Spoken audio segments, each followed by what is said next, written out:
alhamdulillah ya, semua kabarnya baik. Dan sebelum memulai pelajaran, Ibu mau absen terlebih dahulu untuk mengetahui siapa yang masuk hari ini dan siapa yang tidak masuk hari ini. Yang pertama ada Ari masuk. Ada Alpariji. Ada Alia. Raisa. Rahmat. Amira. Dan yang terakhir ada Zahra. Baik ya anak-anak, semuanya masuk hari ini. Nah, sebelum kita mulai pembelajaran, ada baiknya kita berdoa terlebih dahulu supaya dimudahkan untuk menuntut ilmu hari ini. Mari kita doa sama-sama, tundukkan kepalanya dan angkat tangannya ke atas. Kita mulai berdoa ya. Bismillahirrahmanirrahim. Alhamdulillahirabbil alamin. Ar-Rahmanir-Rahim. Maliki yaumiddin. Iyyaka na'budu wa iyyaka nasta'in. Ihdinas syiratal mustaqim. Syiratal ladzina an'amta 'alaihim ghairil maghdubi 'alaihim waladdallin. Amin. Nah, anak-anak, ada yang tahu nggak apa itu organ gerak? Ada yang tahu? Baik, organ gerak itu seperti pada manusia, pada umumnya organ gerak itu terdapat pada kaki, pada tangan, pada mata, dan lain sebagainya. Itu yang dinamakan organ gerak. Apa sih tujuannya kita mempunyai organ gerak? Ada yang tahu? Baik, kalau organ gerak itu tujuannya yang pertama ada kaki. Apa sih tujuan kaki? Tujuan kaki itu kita untuk berjalan, berlari, melompat, dan sebagainya. Kalau tujuan tangan, gerak tangan, apa itu? Tangan itu untuk makan, untuk mengambil sesuatu, untuk menarik, untuk menyimpan, untuk membawa. Banyak ya anak-anak. Nah, sekarang Ibu akan memberi satu video yang menunjukkan itu organ gerak. Disimak ya baik-baik videonya. Bergerak adalah berpindah tempat atau berubah posisi, baik itu sebagian atau seluruh bagian tubuh. Makhluk hidup akan bergerak apabila ada rangsangan yang mengenai sebagian atau seluruh bagian tubuhnya. Sekarang coba perhatikan tayangan ini. Ada seseorang yang sedang berjalan dengan seekor kucing peliharaannya.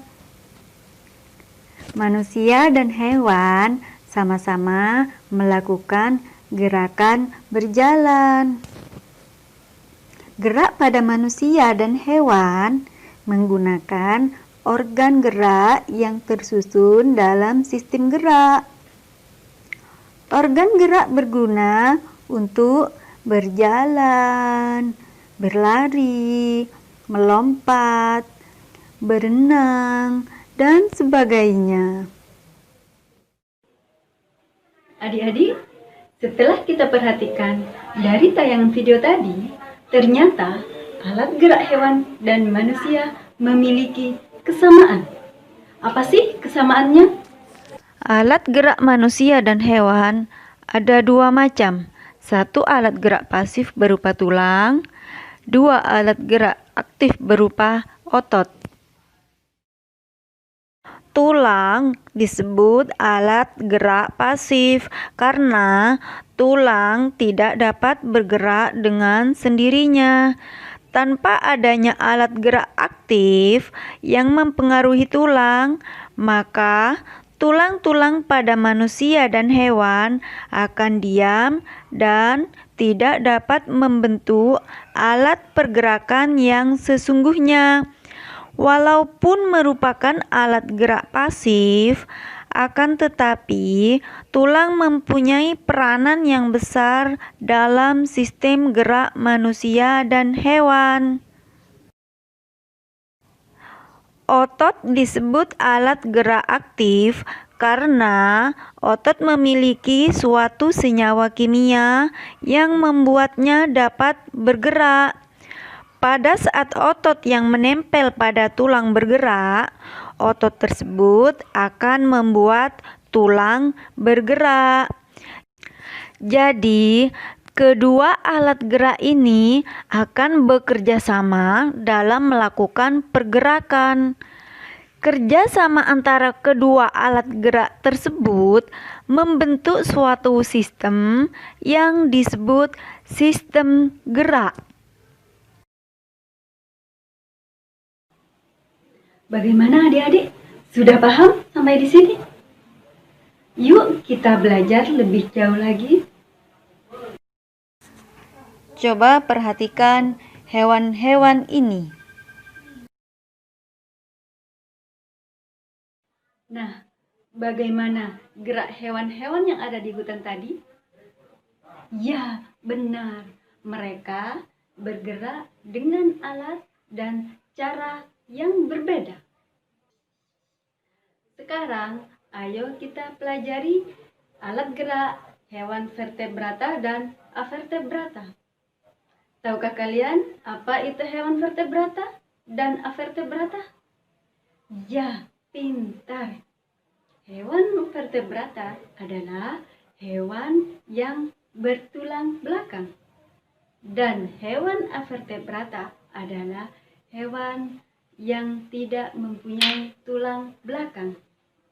Yuk kita simak penjelasan dan contoh hewan-hewan vertebrata dan avertebrata.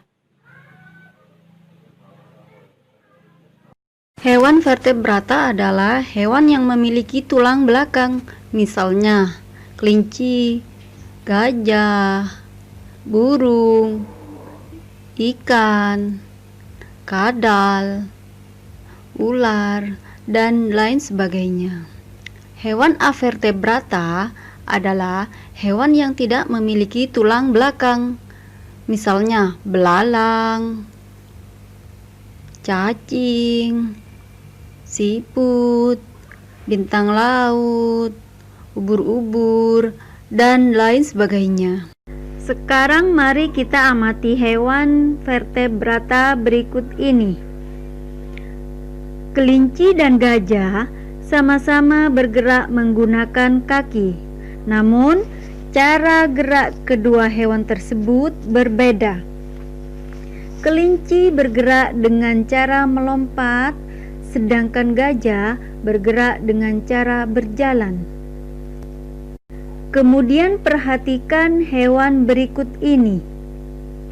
Burung merupakan hewan vertebrata yang bergerak dengan menggunakan sayap. Burung bergerak dengan cara mengepakkan sayapnya sehingga dapat terbang di udara. Sedangkan ikan memiliki organ gerak berupa sirip. Ikan bergerak dengan cara berenang. Ular dan buaya merupakan hewan yang bergerak dengan cara melata. Hewan melata adalah hewan yang bergerak dengan menempelkan perutnya ke tanah. Sekarang mari kita pelajari alat gerak dan cara gerak hewan avertebrata. Belalang bergerak dengan cara terbang dan melompat. Kupu-kupu bergerak dengan cara terbang menggunakan sayapnya. Cacing tanah tidak memiliki alat gerak seperti kaki dan tangan. Namun, cacing tanah memiliki otot pada tubuhnya yang membantu pergerakan cacing tanah. bahkan ia dapat menembus tanah. Siput dan bekicot merupakan hewan avertebrata yang bergerak dengan menggunakan otot yang biasa disebut dengan kaki perut. Bintang laut bergerak di dasar laut dengan cara merayap menggunakan kaki-kaki tabungnya. Ubur-ubur dan cumi-cumi bergerak menggunakan tentakel. Nah, anak-anak, ibu punya contoh beberapa hewan seperti ada kucing, ada kuda, ular, cacing, ikan, dan yang terakhir ada anjing laut. Kalau kucing dan kuda, mereka alat geraknya menggunakan kaki. Kalau ular dan cacing, mereka alat geraknya menggunakan perut. Nah, anak-anak, mungkin cukup sekian pembelajaran kita kali ini. Mudah-mudahan ilmu yang kalian dapatkan hari ini bermanfaat untuk kalian semua. Selebihnya, kalian bisa baca-baca bukunya di rumah masing-masing ya. Sebelum pulang, kita baca doa terlebih dahulu.